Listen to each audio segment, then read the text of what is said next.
नमस्कार, बहुत बहुत स्वागत है आपका बुलेटिन में। मैं हूं आपके साथ राजश्री थवाइत और चलिए बुलेटिन की शुरुआत करेंगे अहम खबर के साथ। तो लखनऊ में मुख्यमंत्री योगी के सामने कई विभागों का प्रेजेंटेशन हो रहा है। सीएम योगी आज ग्राम विकास सेक्टर का प्रेजेंटेशन देखेंगे।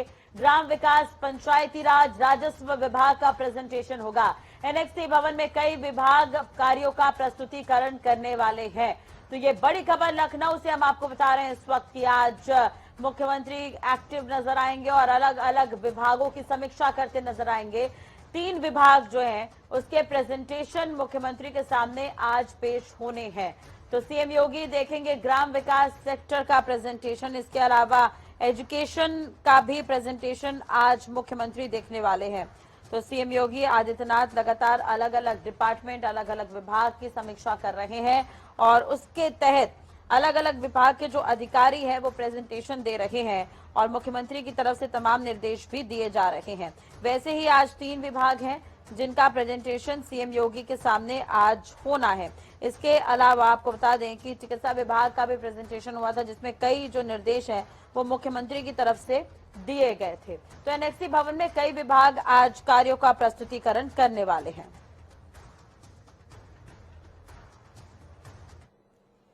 पहले कार्यकाल में वैश्विक महामारी कोरोना से जूझते, लड़ते और जीतते चले उत्तर प्रदेश की योगी सरकार ने एक जिला, एक मेडिकल कॉलेज जैसा बड़ा लक्ष्य रखा है और दावा है कि 61 मेडिकल कॉलेज तैयार हो गए। बाकी 14 जिलों में काम शुरू होने वाला है। इसके साथ ही मुख्यमंत्री योगी आदित्यनाथ ने दूसरे कार्यकाल के लिए संकल्प लिया है कि हर विधानसभा क्षेत्र में 100 बेड का अस्पताल होगा।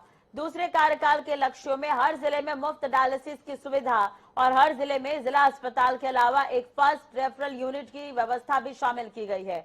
आपको बता दें कि योगी मंत्रिमंडल के सामने एनएक्सी भवन में चिकित्सा और स्वास्थ्य सेक्टर की चरणबद्ध कार्य योजना प्रस्तुत की गई, जिस दौरान सीएम योगी ने सभी विधानसभा क्षेत्रों में 100 बेड के अस्पतालों को तैयार करने के निर्देश दिए।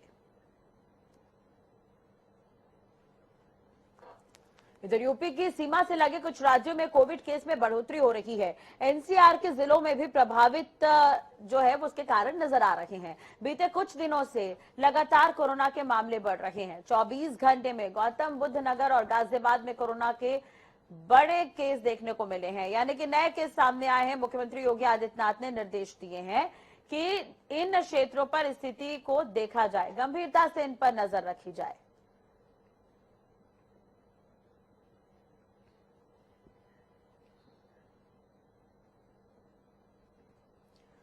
चलो अब इसी खबर पर ज्यादा जानकारी और अपडेट के लिए बात करेंगे। लखनऊ से संवाददाता जया हमारे साथ जुड़े हुई है। जया, पूरी जानकारी आपसे चाहेंगे। हालांकि चिकित्सा विभाग का प्रेजेंटेशन भी योगी देखते हुए नजर आए थे, वहीं दूसरी तरफ अगर हम बात करें तो कोविड केस जो है वो बढ़ रहे हैं। क्या कुछ प्रशासन को निर्देश दिए गए हैं मुख्यमंत्री की तरफ से?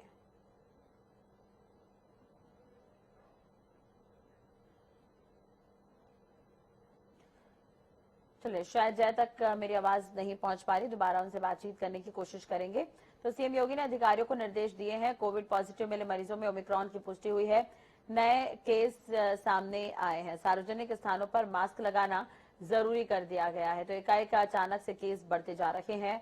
सीएम योगी ने यहां पर कोविड प्रबंधन टीम बनाने को कहा है। सीएम ने कोविड प्रबंधन टीम बनाया भी है। जोया, अगर आपको मेरी आवाज मिल रही हो तो आपसे जानना चाहेंगे कि प्रशासन को क्या कुछ निर्देशित किया है मुख्यमंत्री ने? जी बिल्कुल राजेश्री, आज कोविड प्रबंधन कमेटी के साथ आज मुख्यमंत्री योगी आदित्यनाथ बैठक करेंगे। उस बैठक में पिछले समय भी बैठक हुआ था। आपने देखा कि उस समय मुख्यमंत्री योगी आदित्यनाथ ने साफ तौर पर निर्देश दिया था कि जो भी अधिकारी अपने अपने क्षेत्र में बेहद ही सतर्कता और सावधानी बरते, क्योंकि लगातार कोरोना के केसेस में इजाफा होता हुआ दिख रहा है। तो ऐसे में लगातार सीएम की ओर से भी निर्देश जारी किए। आपने देखा कि प्रमुख सचिव जो दुर्गा शंकर मिश्रा है, उन्होंने गौतम बुद्ध नगर, गाजियाबाद और मेरठ, बुलंदशहर, बागपत और लखनऊ में सार्वजनिक स्थल पे मास्क को जरूरी बता दिया है और जरूरी मास्क पहनना जरूरी का निर्देश दिया है। ऐसे में लगातार सीएम योगी की तरफ से भी इस चीज का निर्देश जारी किया जा रहा है और लगातार बूस्टर डोज को भी लेकर सरकार सक्रिय नजर आ रही है, क्योंकि अगर 15 से 17 साल के वर्ष के बच्चों को देखें तो 94% तक उनको टीकाकरण कर दिया गया है। लेकिन मुख्यमंत्री योगी आदित्यनाथ का साफ तौर पे कहना था कि इसमें तेजी बरती जाए और इसको वृहद स्तर पे बढ़ाया जाए, क्योंकि बूस्टर डोज की अब जरूरत है, क्योंकि लगातार जो केसेस मिल रहे हैं वो कहीं ना कहीं चिंता का सबब बना हुआ है।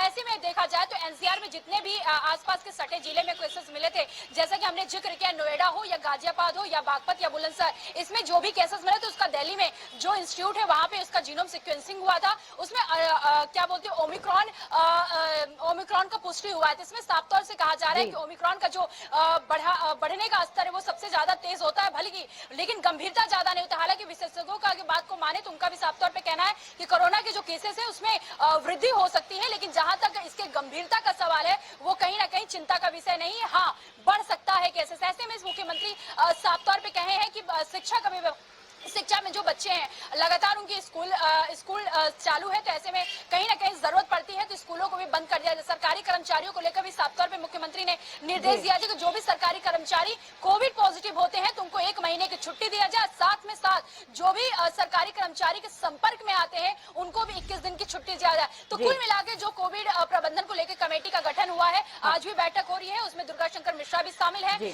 प्रमुख सचिव जो है अवनीश अवस्थी भी अपर मुख्य सचिव के शामिल है। नजर बनाए रखिएगा जी, अपडेट आपसे लेते रहेंगे। फिलहाल जानकारी के लिए बहुत बहुत शुक्रिया। चलिए अब बात कर लेते हैं इस वक्त की बड़ी खबर। आज आगरा के दौरे पर रहेंगे अखिलेश यादव। भीमनगरी हादसे में घायल लोगों से मुलाकात करेंगे। अखिलेश एक शादी समारोह में भी शामिल होंगे। अखिलेश यादव आज रामपुर पहुंचेंगे। आरएलडी अध्यक्ष जयंत चौधरी आजम खान के परिवार से मुलाकात करेंगे। तो आज एक शादी समारोह में शामिल होने के लिए अखिलेश यादव पहुंचने वाले हैं, ये बड़ी खबर हम आपको बता रहे हैं। और रामपुर आज पहुंचेंगे आरएलडी अध्यक्ष जयंत चौधरी। आरएलडी अध्यक्ष जयंत चौधरी पहुंचेंगे, आजम खान के परिवार से मुलाकात करते हुए नजर आएंगे जयंत चौधरी।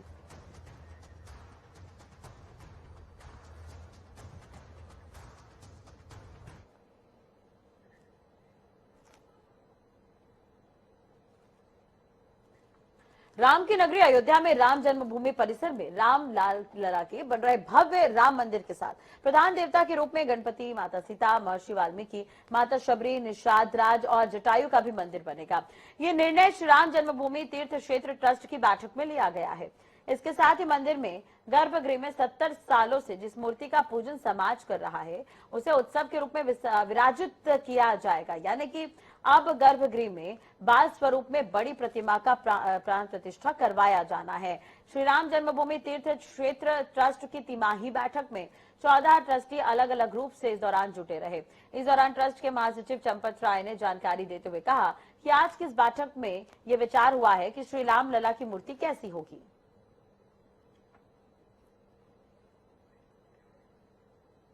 ट्रस्ट की बैठक थी, इसमें केवल ट्रस्टी रहते हैं।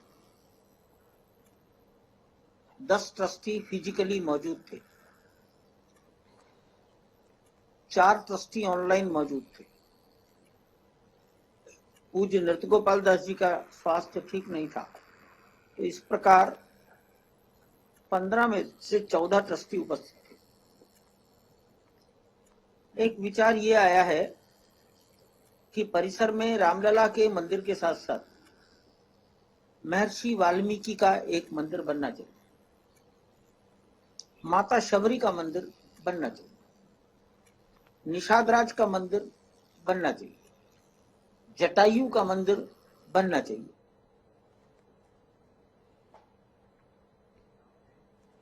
इधर लखनऊ का गुडम्बा थाना क्षेत्र लगातार चर्चा का विषय बना हुआ है। कभी क्षेत्र में दबंग ताबड़तोड़ फायरिंग करते हैं तो कभी किसी महिला को बेरहमी से पीटा जाता है। आज फिर गुडम्बा थाना क्षेत्र से एक और तस्वीर सामने आई वीडियो में एक सब्जी बेचने वाली एक महिला को युवक ने बुरी तरह से पीटा है। ये वीडियो कुर्सी रोड के पास का बताया जा रहा है, जहां सड़क किनारे एक सब्जी बेचने वाली महिला को पीटा जा रहा है। हैरान करने वाली बात यह है कि इस दौरान मौके पर पुलिस भी मौजूद होती है, लेकिन कुछ कर नहीं पाती। ऐसे में कैसे पुलिस से सुरक्षा की उम्मीद रखी जाए, ये बड़ा सवाल है। युवक महिला को पीटता रहा और पास में खड़ी कमिश्नरेट पुलिस जो है वो तमाशबीन बनकर देखती रही।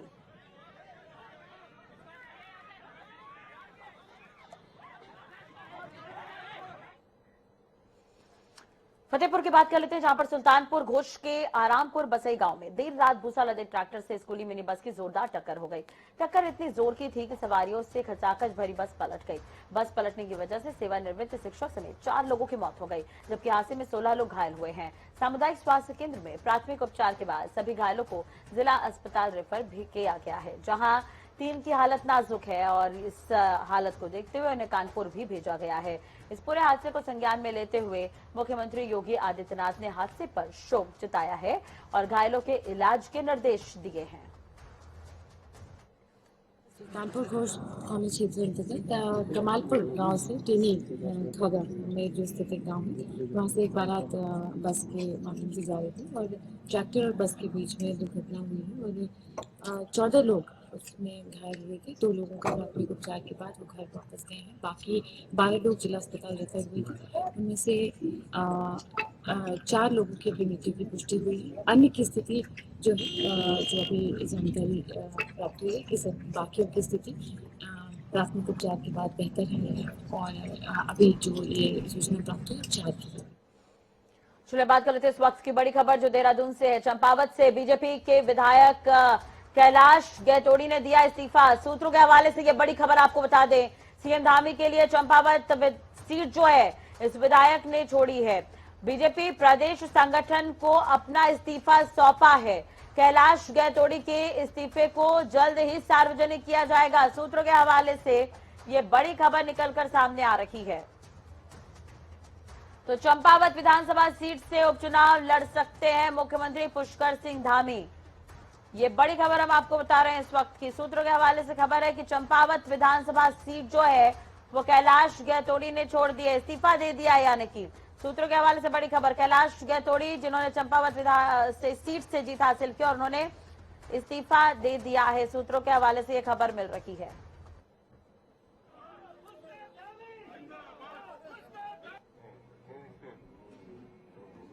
ये बड़ी खबर, चंपावत से बीजेपी के विधायक कैलाश गैतोड़ी ने इस्तीफा दे दिया।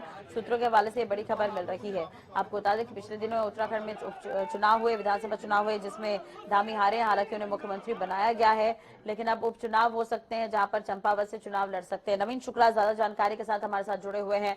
नवीन, पूरी जानकारी आपसे चाहेंगे। सूत्रों के हवाले से खबर निकलकर सामने आ रही है कि गैतोड़ी ने इस्तीफा दे दिया है, तो हम क्या अब ये साफ समझें कि से ही चुनाव लड़ेंगे यहाँ पर धामी उपचुनाव में?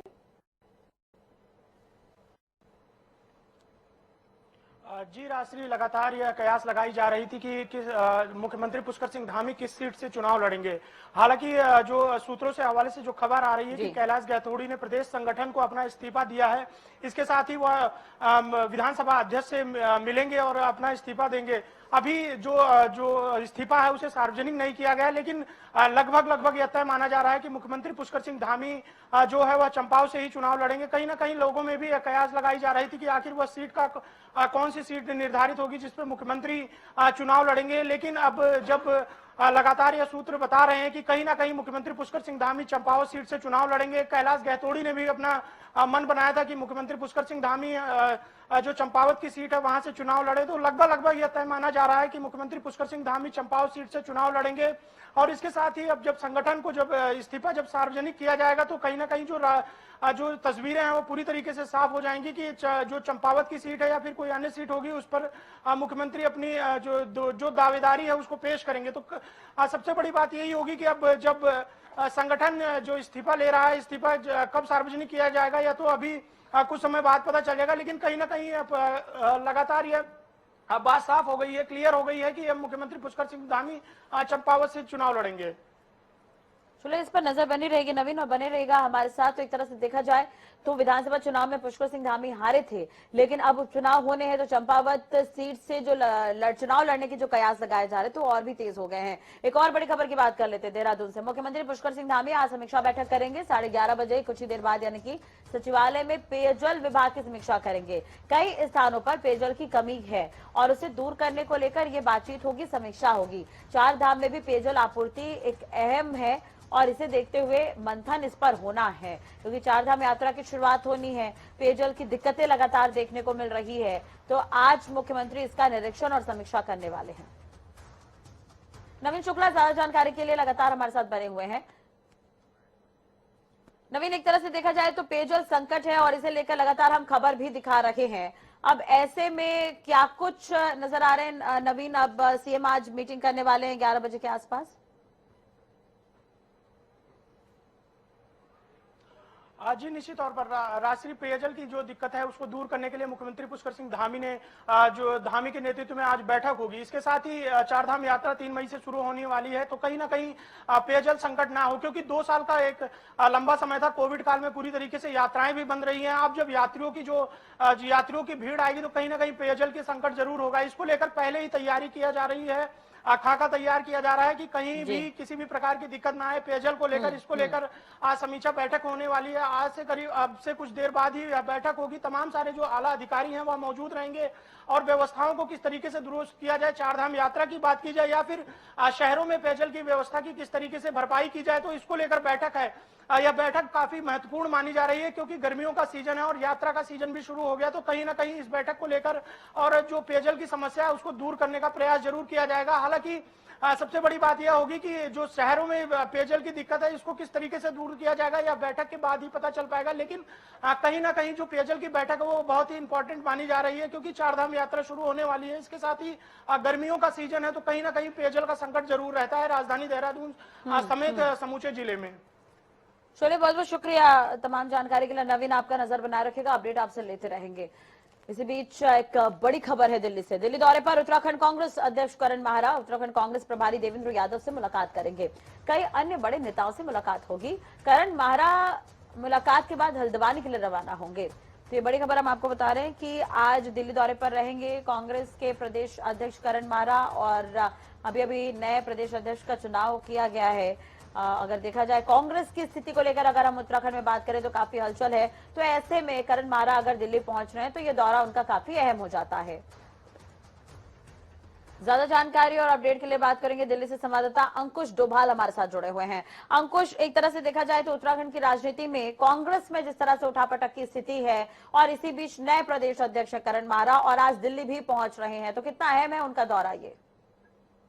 बिल्कुल, देखिए राजश्री, कांग्रेस के अध्यक्ष बनने के बाद करण माहरा पहली बार दिल्ली दौरे पर पहुंचे हैं और मंगलवार शाम करण माहरा दिल्ली पहुंचे और आज जो है देवेंद्र यादव जो उत्तराखंड कांग्रेस प्रभारी है उनसे मुलाकात करेंगे। इसके अलावा अन्य जो आला कमान के बड़े नेता हैं उनसे भी मुलाकात होनी है और मुलाकात के बाद वो हल्द्वानी के लिए रवाना हो जाएंगे। जिस तरीके से हार उत्तराखंड में देखने के लिए मिली, पहले ये माना जा रहा था कि उत्तराखंड में कांग्रेस पार्टी एक सशक्त स्थिति में है, मजबूत स्थिति में है और किसी न किसी तरीके से सरकार बना लेगी। लेकिन जिस तरीके से वहां पर परिणाम देखने के लिए मिले, बीजेपी ने जिस तरीके से कांग्रेस को मात दी और कांग्रेस में जो गुटबाजी देखने के लिए मिली तो उत्तराखंड के चुनाव के दौरान, उसके बाद करण माहरा की नियुक्ति इस पद पर की गई है। करण माहरा के जो सिर पर ताज है वो कांटों भरा ताज है। उन्हें एक साथ पार्टी को लाना है, एक माला में पार्टी को पिरोना उनके सामने एक बहुत बड़ी चुनौती रहने वाला है। तो आला कमान को भी आज वो उनसे मुलाकात करके कई बातों को लेकर चर्चा करेंगे। संगठन को किस तरीके से मजबूती देनी है, बूथ स्तर पर किस तरह से कांग्रेस को मजबूत किया जाए, इन तमाम बातों को लेकर चर्चा होगी। तो अपने आप में दौरा बेहद महत्वपूर्ण था। चलिए,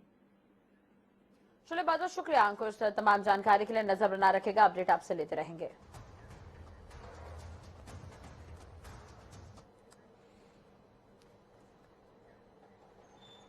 चलिए, इसी के साथ ही फिलहाल इस बुलेटिन में इतना ही। अपडेट्स के लिए आप देखते रहिए जनता टीवी। नमस्कार।